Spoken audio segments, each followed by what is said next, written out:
Praise the lord. ಯೇಸು ಕ್ರಿಸ್ತನ ಮಧುರವುಳ್ಳ ನಾಮದಲ್ಲಿ ನಾನು ವಂದನೆಗಳನ್ನು ಸಲ್ಲಿಸುತ್ತೇನೆ.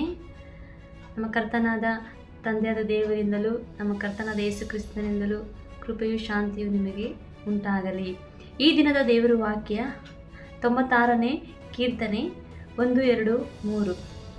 ಆ ಕೀರ್ತನೆಯಲ್ಲಿ ಹೇಗೆ ದೇವರನ್ನು ವರ್ಣಿಸಿದರೆ, ದೇವರನ್ನು ಸ್ತುತಿ ಮಾಡಿದ್ದಾರೆ ಅಂತ ಹೇಳೋದಾದರೆ, ಅದು ತಾರೆಯಲ್ಲಿಯೂ ಬೆಳಗಿನಲ್ಲಿ ಮುಂಜಾನೆಯಲ್ಲಿಯೂ ಆತನನ್ನು ಕೊಂಡಾಡಿರಿ ಎಂಬುದಾಗಿ. ಹಾಲೆಲೂಯ. ದಾವೀದನು ಕಾಡಿನಲ್ಲಿ ಇರುವಾಗ ಆತನು ಯಾವಾಗಲೂ ಸ್ತುತಿ ಮಾಡ್ತಾ ಇದ್ದ. ಆತನು ಸ್ತುತಿ ಮಾಡಿ ಮಾಡಿ ಮಾಡಿ ಆತನು ರಾಜನಾಗಿ ಆತನು ದೇವರು ತೆಗೆದುಕೊಳ್ಳುವುದು. ಇವತ್ತು ನೀವು ಕೂಡ ದೇವರನ್ನು ಆರಾಧಿಸೋಣ. ಮುಂಜಾನೆ ವೇಳೆಯಲ್ಲಿ ಆತನು ಕೊಂಡಾಡೋಣ ಪ್ರಿಯರೇ. ಕೀರ್ತನೆಗಾರನು ಓದುವಾಗ 1, 2, 3ರಲ್ಲಿ ಯೆಹೋವನಿಗೆ ಹೊಸ ಕೀರ್ತನೆಗಳನ್ನು ಹಾಡಿರಿ, ಎಲ್ಲ ಭೂ ನಿವಾಸಿಗಳಿಗೆ ಯೆಹೋವನಿಗೆ ಹಾಡಿರಿ, ಯೆಹೋವನಿಗೆ ಹಾಡಿರಿ, ಆತನ ನಾಮವನ್ನು ಕೊಂಡಾಡಿರಿ, ಆತನ ರಕ್ಷಣಾ ಕಾರ್ಯವನ್ನು ಪ್ರತಿನಿತ್ಯವೂ ಸಾರಿ ಹೇಳಿರಿ, ಎಲ್ಲ ಜನರಲ್ಲಿ ಆತನ ಅದ್ಭುತಗಳನ್ನು ಪ್ರಸಿದ್ಧಪಡಿಸಿರಿ. ದೇವರು ಪ್ರತಿದಿನವೂ ದೇವರನ್ನು ಆರಾಧಿಸಿ, ಪ್ರತಿದಿನವೂ ದೇವರಲ್ಲಿ ಜೊತೆಯಲ್ಲಿ ಕೊಂಡಾಡಿರಿ. ಆತನ ಮಹಿಮೆಯ ಕಾರ್ಯಗಳನ್ನು ಲೋಕದಲ್ಲಿ ಪ್ರಸಿದ್ಧಪಡಿಸಿರಿ ಎಂಬುದಾಗಿ. ಹಾಲೆಲೂಯ. ಈ ವಾಕ್ಯವು ನಿಮ್ಮಲ್ಲಿ ದೇವರನ್ನು ಆರಾಧಿಸಬೇಕೆಂಬುದಾಗಿ ನಿಮ್ಮ ಹೃದಯಗಳಲ್ಲಿ ಒಂದು ಅದ್ಭುತವಾಗಿ ಕಾರ್ಯ ಮಾಡಲಿ. ಹಾಲೆಲೂಯ. ಕರ್ತನಿಗೆ ಮಹಿಮೆ ಉಂಟಾಗಲಿ. ಬನ್ನಿರಿ, ನಮ್ಮ ನಿರ್ಮಾಣಿಕನಾದ ದೇವರಿಗೆ ಈ ಮುಂಜಾನೆ ವೇಳೆಯಲ್ಲಿ ಆತನನ್ನು ಹಾಡಿ ಹರಸಿ ದೇವರನ್ನು ಕೊಂಡಾಡೋಣ. Hallelujah. Thank you holy spirit. Thank you Jesus. Hallelujah. Thank you.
ಪರಿಶುದ್ಧನಾದ ದೇವರು, ಹಾಲೆಲೂಯ, ನಮ್ಮ ಪರಲೋಕದ ತಂದೆಯು ಆತನಾಗಿದ್ದಾರೆ.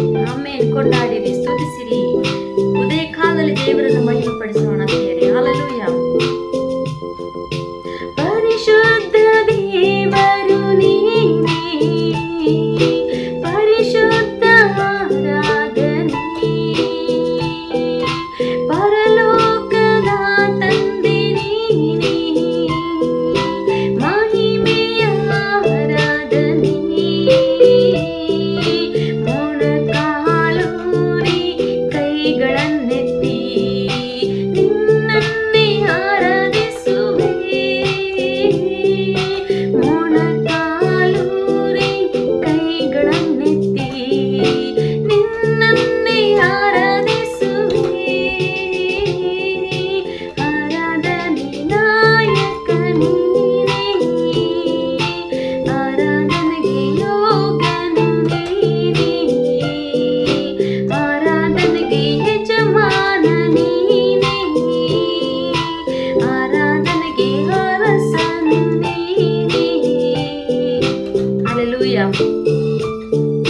ಭಕ್ತರ ಆರಾಧನೆಗೆ ಆತನೇ ಯೋಗ್ಯನು. ಆಮೇನ್. ಅದಕ್ಕೆ ಹೇಳ್ತಾ ಇದ್ದಾರೆ, ಜನಾಂಗಗಳಲ್ಲಿ ಆತನನ್ನು ಘನಪಡಿಸಿರಿ, ಎಲ್ಲಾ ಭೂ ನಿವಾಸಿಗಳೇ ಕರ್ತನನ್ನು ಸ್ತುತಿಸಿರಿ, ಪೂರ್ವ ಪಶ್ಚಿಮ ಉತ್ತರ ದಕ್ಷಿಣಗಳಿರುವಂತಹ ಎಲ್ಲ ಭೂ ನಿವಾಸಿಗಳೇ ದೇವರಿಗೆ ಜಯಘೋಷ ಮಾಡಿರಿ ಎಂಬುದಾಗಿ. ಆಮೇನ್. ಹಾಲೆಲೂಯ. ಭಕ್ತರ ಆರಾಧನೆಗೆ ಯೋಗ್ಯನೇ, ಆರಾಧನೆ ಆರಾಧನೆ, ದೂತರು ಆರಾಧನೆ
ಆಶೀರ್ವದಿಸಲಿ. ಆಮೆನ್.